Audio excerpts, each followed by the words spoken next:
दोस्तों, आपका स्वागत है आपके अपने चैनल हेलो साइंस में। तो आज की वीडियो बहुत खास होने वाली है। इस वीडियो को जरा सा भी मिस ना करें। इस वीडियो में हम इस यूनिवर्स के आरंभ से बात करेंगे, क्योंकि क्वांटम मैकेनिक्स को बीच से स्टार्ट नहीं किया जा सकता है। आपको भी सब कुछ शुरू से पता होना चाहिए, क्योंकि आपको भी इस यूनिवर्स के कुछ इंपॉर्टेंट फंडामेंटल टर्म्स को एकदम गहराई से समझना होगा। जैसे बिग बैंग क्यों हुआ, एनर्जी क्या है और मैटर क्या है, क्या एनर्जी और मैटर एक ही होते हैं और क्या इन दोनों को एक दूसरे में बदला जा सकता है, और हम पढ़ेंगे रेडिएशन क्या है। तो चलिए बिना किसी देरी के शुरू करते हैं। वैज्ञानिकों के अनुसार जब इस ब्रह्मांड में कुछ नहीं था, तब इस ब्रह्मांड में केवल अंधकार और साइलेंस था।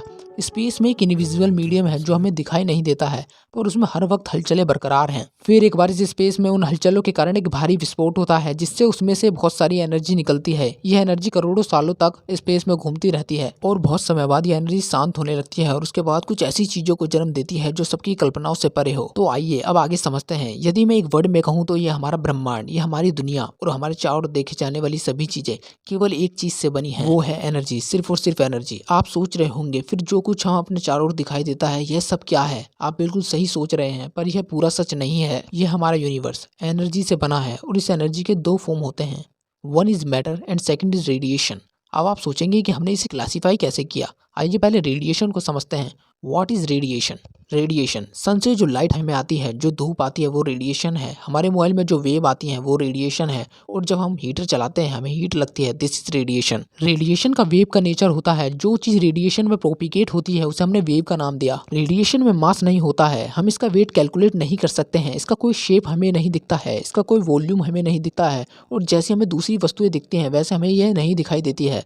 हीटर से आने वाली हीट हमें नहीं दिखती है, मोबाइल में आने वाली वेव्स हमें नहीं दिखती हैं, परंतु इसमें एनर्जी होती है। इससे धूप आती है, लाइट आती है। यह वेव्स ऑफ एनर्जी बहुत तेजी से मूव करती है। हमने इसे लाइट की स्पीड से कैलकुलेट किया तो इसकी स्पीड थी 3 × 10⁸ मीटर पर सेकेंड।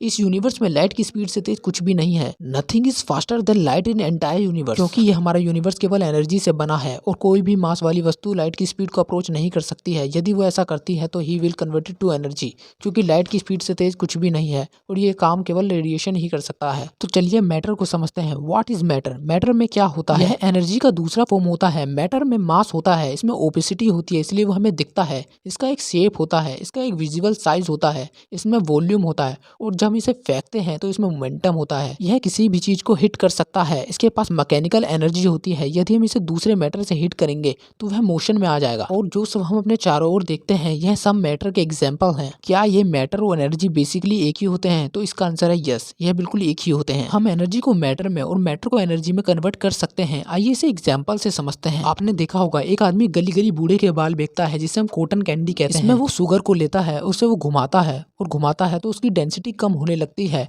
और वो हमें हल्का दिखने लगता है। यदि वह उसे और घुमाए तो एक टाइम ऐसा आएगा कि matter will be converted to energy. यह हमारे दैनिक जीवन का बहुत अच्छा उदाहरण है। याद रखें, जब मैटर ऐसे फैलता है तो वह एनर्जी के फॉर्म में आ सकता है, और यदि हमने बहुत सारी एनर्जी ली और उसे हमने कंप्रेस किया और एकदम से दबा दिया तो हमने देखा कि हमें मैटर मिला। Energy is converted to matter. जो सूर्य से रेडिएशन आता है इसे आप कंप्रेस कीजिए, ये एनर्जी से मैटर में कन्वर्ट हो जाएगा। जब एक इलेक्ट्रॉन और एक पॉजिट्रॉन की टक्कर होती है तो इतनी जोरदार टक्कर होती है कि दोनों के फरकच्चे उड़ जाते हैं, और वो ऐसे फैल जाते हैं कि दोनों दिखने बंद हो जाते हैं, और उसमें से बहुत सारी चमक, बहुत सारी लाइट और बहुत सारी हीट निकलती है। Matter is converted to energy. यह सर एल्बर्ट आइंस्टाइन ने भी बताया था कि यदि हम m मास का मैटर लें और उसमें c² का मल्टीप्लाई करें तो mc² एनर्जी उसमें से निकलती है। अब आप समझ चुके होंगे कि एनर्जी और मैटर एक ही होता है, और एनर्जी के दो फॉर्म होते हैं, मैटर और रेडिएशन। आशा है कि अब आप सब समझ चुके होंगे। यदि वीडियो पसंद आए तो चैनल को सब्सक्राइब कीजिए और लाइक कीजिए, क्योंकि आपका एक लाइक में वीडियो बनाने के लिए मोटिवेट करता है।